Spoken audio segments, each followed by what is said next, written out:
El día de hoy tiene como título Una vida llena del Espíritu. Por eso les pido que vayan al libro de Romanos. Vamos a ir, está basada esta enseñanza en el capítulo 8. Pero antes vamos a leer un poquito el capítulo 7 a partir del versículo 15. Donde vamos a ver la lucha interna que cada uno de nosotros ha experimentado como cristiano. No hay ninguno de nosotros que no haya experimentado esta lucha interna. Dice así, leemos bajo la bendición del Padre, Hijo y Espíritu Santo, Romanos 7:15. Porque lo que hago no lo entiendo, pues no hago lo que quiero, sino lo que aborrezco, eso hago. El 16 dice, y si lo que no quiero, esto hago, apruebo que la ley es buena. De manera que ya no soy yo quien hace aquello, sino el pecado que mora en mí. ¿Por qué dice esto el apóstol Pablo? Que lo que hago no lo entiendo, pues lo que no hago lo que quiero, sino lo que aborrezco, eso hago. Y las cosas que quiero hacer son las que no hago. Se está él como contradiciendo como que él mismo, ¿verdad? ¿Y cuántas veces nosotros te pones a analizar esto y tú dices, jamás voy a hacer esto y lo terminas haciendo? O nunca voy a hacer esto y lo haces. Asimismo, Pablo había reconocido, él había aceptado a Jesucristo en su corazón. Él reconoció que todavía había pecado en él como cristiano. Él decía, no soy yo, pero es el pecado que mora en mí. Pablo era un hombre renovado, como tú y yo lo somos en el Espíritu Santo. Amén. Él reconoció que el pecado aún estaba en él. Él era un hombre regenerado, pero se encontraba en una lucha interna en sí, dentro de sí, donde dice la palabra que dice, no soy yo, pero es el pecado que mora en mí. O sea, hay una lucha interna entre la naturaleza de Dios y la naturaleza humana, que es los deseos de la carne. Amén. Ok, dice el versículo 18, continuamos leyendo, y yo sé que en mí, esto es, en mi carne, no mora el bien, porque el querer el bien está en mí, pero no el hacerlo. 19 dice, porque no hago el bien que quiero, sino el mal que no quiero, eso hago. Y si hago lo que no quiero, ya no lo hago yo, sino el pecado que mora en mí. Aquí encontramos al apóstol Pablo con un sentir que era impotente a cambiar. Él no tenía la fuerza para cambiar eso.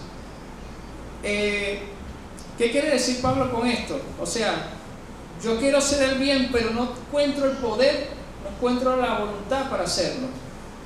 Pablo era un hombre bien determinado, pero muchas veces la determinación no te va a ayudar a vencer los deseos de la carne. Podemos ser muy determinados o decir, nunca le voy a fallar a Dios, y terminamos fallándole a Dios. O decir, nunca voy a pelear o voy a gritarle a mi esposa, y le terminas gritando a tu esposa. O nunca voy a dejar quemar las arepas, y se te queman las arepas. ¿Ah? O nunca me voy a comer la luz roja cuando el que maneja, y te la come. Es así. Entonces, la determinación no es suficiente, y muchas veces Dios nos deja luchar con nuestra propia fuerza para que nosotros nos demos cuenta que no es con nuestra fuerza, sino con la fuerza que Él nos da. Amén. Dios nos deja luchar y batallar, nos deja fallar, hasta que reconozcamos que somos totalmente impotentes y decimos verdaderamente mi naturaleza es pecaminosa. Esto permite que reconozcamos que necesitamos de Dios, y podemos aprender que no debemos tener ninguna fuerza, ninguna confianza en nuestra propia fuerza o nuestra carne. Seguimos. Pablo era un fariseo. Como en otras clases, Pablo él aplicaba la ley a los demás. Él le encantaba aplicar la ley antes de conocer a Cristo. Vamos a decir, Pablo era así como eres el Faes ahorita. Ese no, el que se comía la luz y una vez le llegaban allá. Entonces, Era un hombre autosuficiente y llega a los pies del Señor y piensa que él podía hacerlo solo, con su propia fuerza, o sea, vencer esa carnalidad él solo. Él tenía de hacerlo porque era nacido de Dios, pero él no tenía el poder para hacerlo.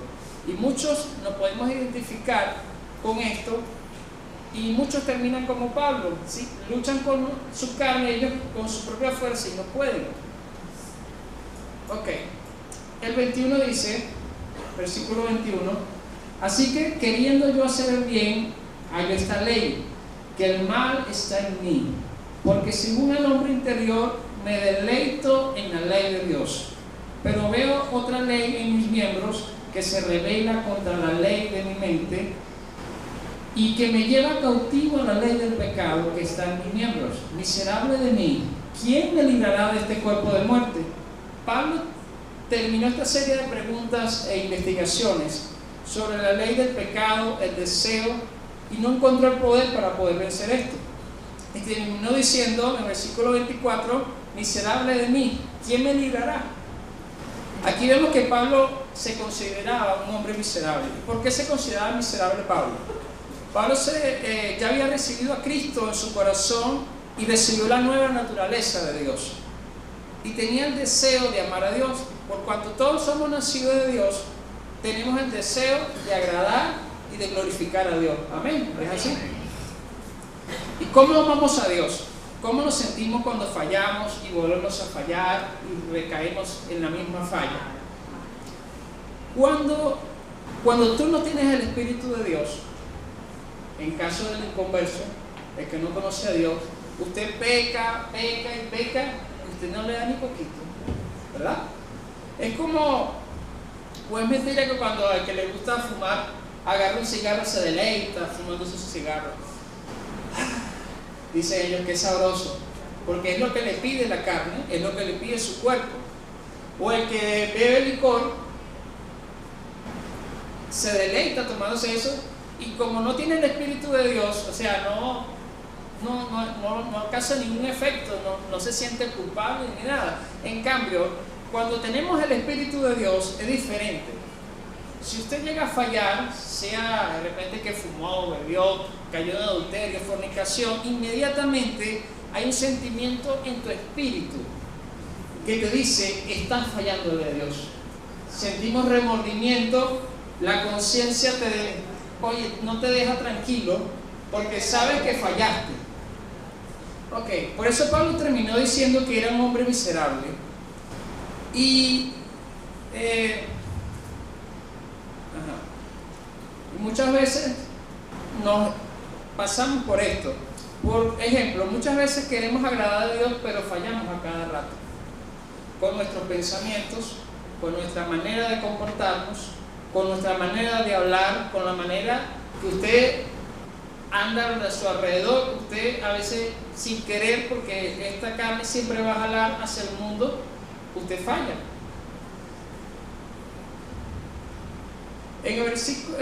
Veamos qué dice la Biblia acerca de la naturaleza humana. Le invito a buscar en el libro de Job, capítulo 15, versículos 14 al 16, donde dice: ¿qué es el hombre para creerse puro? Y nacido de mujer para alegar inocencia. Si Dios no confía ni en sus santos siervos y ni siquiera considera puro a los cielos, cuánto menos confiará en el hombre, que es vil, corrupto y tiene sed del mal.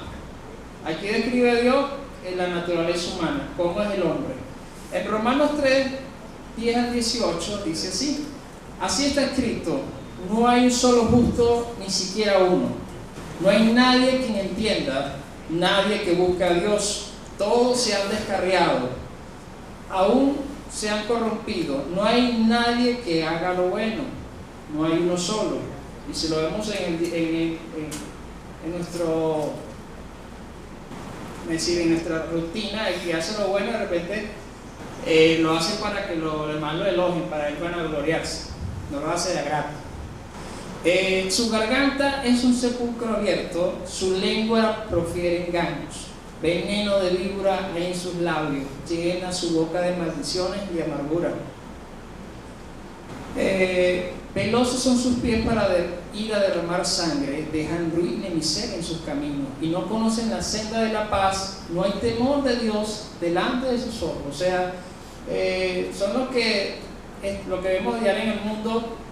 Muchas veces, vamos a explicarlo de esta manera, los que roban o los que estafan o los que hacen el mal se justifican y dicen, bueno, yo no tengo comida, bueno, yo tengo que robar.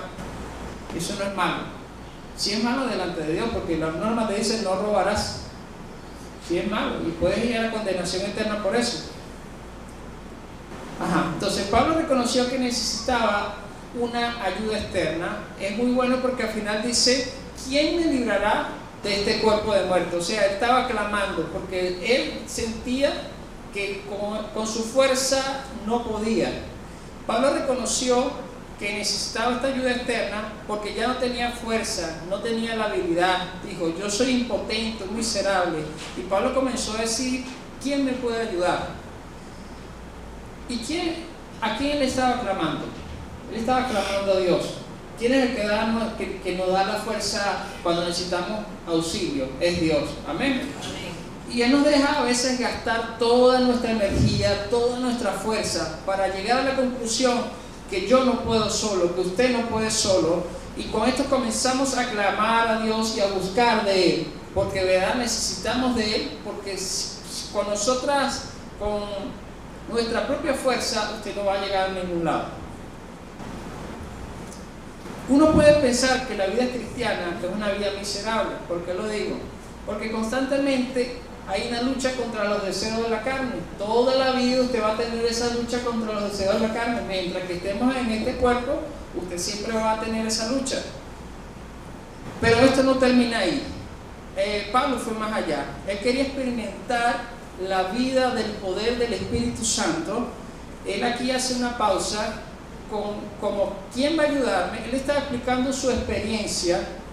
Por eso en el versículo 25 dice, gracias a Dios por Jesucristo el Señor, así que yo mismo con la mente del siervo a la ley, sirvo a la ley de Dios, más con la carne a la ley del pecado. Aquí le estaba dando gracias a Dios porque por medio de Él hay perdón. En medio de Él podemos vivir una vida justa delante de Dios. Amén. Por eso escribió Romanos capítulo 8, que es donde venimos a la clase, donde explica a Jesús que en Jesús no hay condenación. Aunque luchamos y batallemos, peleemos, no hay condenación. No hay condenación para los que están en Cristo. ¿Entiende? Si así luches todos los días y pelees todos los días contra la carne, eso no te va a condenar. El mismo capítulo 8 nos indica que hay libertad y poder en Cristo Jesús. Amén. Amén. Ya aquí llegamos al fin de nosotros mismos, donde decíamos, ay, miserable de mí, y comenzamos a clamar a Dios y a buscar a Dios por su fuerza, poder, y Dios siempre responde la plegaria de sus hijos. Amén. Pero muchas veces no clamamos, ni oramos, ni pedimos porque pensamos que nosotros podemos hacerlo, y gastamos, como se lo dije ya, toda nuestra fuerza y terminamos en la conclusión que no podemos, y comenzamos a decir, Padre, si tú no obras en mí, yo soy un fracaso. Cuando clamamos a Dios de esta manera, no podemos gloriarnos a nosotros mismos, porque no es por tu fuerza. Si tú lo haces por tu propia fuerza, tú te dices, bueno, yo lo logré porque yo soy un macho, y yo pude hacerlo porque, ¿verdad? Yo soy el papaupa, bueno, vamos a decirlo. Exactamente. Pero cuando usted pide a Dios que le dé fuerza, no te puedes vanagloriar, no te puedes gloriar en ti mismo. Sabemos que somos impotentes porque no se trata de lo que tú puedes hacer, sino lo que Dios está haciendo en tu vida. La victoria tras victoria que tú vives en tu vida es porque Dios permite que tú tengas esa victoria, no porque tú seas el más espiritual de todos, no, es porque Dios permite que tú tengas la victoria. Amén. No hay lugar para decir, mira este pecador, mira este borracho, mira este que cae en fornicación, este adúltero, porque ¿qué fuera de nosotros si no Dios no nos hubiese rescatado? Tuviésemos peor que ellos, y por eso la gloria y la honra le pertenece a Él porque Él es el que hace la obra en nuestras vidas. Usted no se puede vanagloriar, no. Si usted está aquí esta mañana es porque Dios tuvo misericordia de Él, tuvo gracia, porque por gracia somos salvos. O sea, tuvo misericordia de usted. Ok, en Romanos, vamos así a entrar en Romanos, capítulo 8, versículo 1, dice: ahora pues, ninguna condenación hay para los que están en Cristo Jesús, los que no andan conforme a la carne, sino conforme al Espíritu. Aquí vemos una promesa. La promesa es: ninguna condenación hay para los que están en Cristo Jesús. Entonces usted dirá: ¿cómo yo sé si estoy en Cristo? Muy fácil. Jesucristo murió en la cruz del Calvario por ti. Al tú aceptarlo como tu único y suficiente Salvador, automáticamente usted pertenece a la familia de Dios, a la familia de Cristo. Si estás en Cristo, no hay condenación. Aunque batalles a cada rato, no hay ninguna condenación en Cristo. Ahora dice: no hay ninguna condenación los que no andan conforme a la carne, sino conforme al Espíritu. Aquí hay una condición. O sea, para que no vayas a condenación, tienes que estar conforme al Espíritu, vivir conforme a lo que Dios te dice y no conforme a la carne. Entonces, Pablo era un hombre regenerado, al igual que nosotros, pero en el capítulo 7 dijo: yo quiero y no hago, y lo que hago no quiero. Aquí vemos un hombre que está luchando en su mente, en sí mismo. Él tiene una batalla. Quiero hacerlo, pero no lo puedo hacer, o si lo quiero hacer, no lo puedo hacer. Hay una lucha interna en su mente. En la iglesia de los Corintios, Pablo le escribió y le dijo: ustedes son carnales. ¿Cómo es esto? Hay cristianos carnales y hay cristianos espirituales. ¿Y cómo lo podemos identificar y cómo es esto? El cristiano espiritual es el que camina con el Espíritu de Dios, es el que se deja guiar por el Espíritu de Dios, es el que camina conforme a la voluntad de Dios, el que tiene una comunión directa, o sea, una comunión diaria con Dios. Y el cristiano carnal son los que están en Cristo, pero muchas veces camina más en la carne que en el Espíritu. ¿Cómo es esto?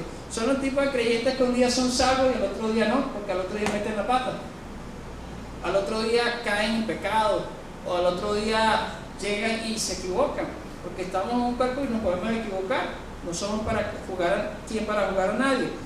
Pero ellos son de los que cuando están bien, oye, gloria a Dios, y comenzamos, estoy salvo. Pero cuando se equivocan, oye, ya estoy condenado, ya me veo en el infierno, allá en una paila. Y son los que cada vez que hacen llamado en la iglesia, son los que pasan y se reconcilian con Dios. Y Dios, en su finita misericordia, los perdona, porque Dios perdona al pecador. Pero esto no, y dicen: bueno, yo me voy a arrepentir porque nunca sabe. No voy a hacer que me muera, o bueno, me pase algo, entonces bueno, no me vaya a perder. Pero no debería ser así. Esto no debería ser así. Si usted acepta a Jesucristo como su Salvador y Señor, apártate del pecado. Es fuerte. Siempre esta carne va a tender a irse hacia lo malo, y a veces pecamos, a veces con el pensamiento. A veces no hacemos las cosas, pero nada más con el pensamiento pecamos. Pero yo le pido a Dios: Señor, Padre, ayúdame porque yo tengo esta debilidad. Yo no puedo solo, yo de verdad necesito de ti. Dios te dice esta mañana: no es con tu fuerza, no es con con tu fuerza, con todo lo que tú puedes hacer, no, es con lo que el Espíritu Santo de Dios, que tú puedes vencer las obras de la carne. Amén. Amén. Ok, Apocalipsis capítulo 3, 15 al 19 dice: yo conozco tus obras, que ni eres frío ni caliente. Ojalá fueres frío o caliente. Por cuanto eres tibio y no frío ni caliente, te vomitaré de mi boca. ¿Qué dice el Señor? O sea, o eres frío o eres caliente, Es mejor que esté frío o caliente, pero no puede ser tibio, porque Él te va a vomitar de tu boca. En el 19 dice: yo reprendo y castigo a todos los que aman, sé pues celoso y arrepiéntete. O sea, deja ya ese pasado atrás. La única manera de tener la victoria sobre la carne es caminar en el Espíritu. Déjame aclarar, no es por su fuerza ni por tu determinación que puedes vencer la carne. La carne es más poderosa que tú. Nunca tú vas a poder vencer la carne, porque la carne siempre se va a levantar y va a estar en esa lucha. Es por el poder del Espíritu Santo que usted puede vencer la carne. Por eso dice en Gálatas 5:16: digo pues, andad en el Espíritu y no satisfagáis los deseos de la carne. En otras palabras, para poder vencer su carne es a través del Espíritu de Dios. Amén.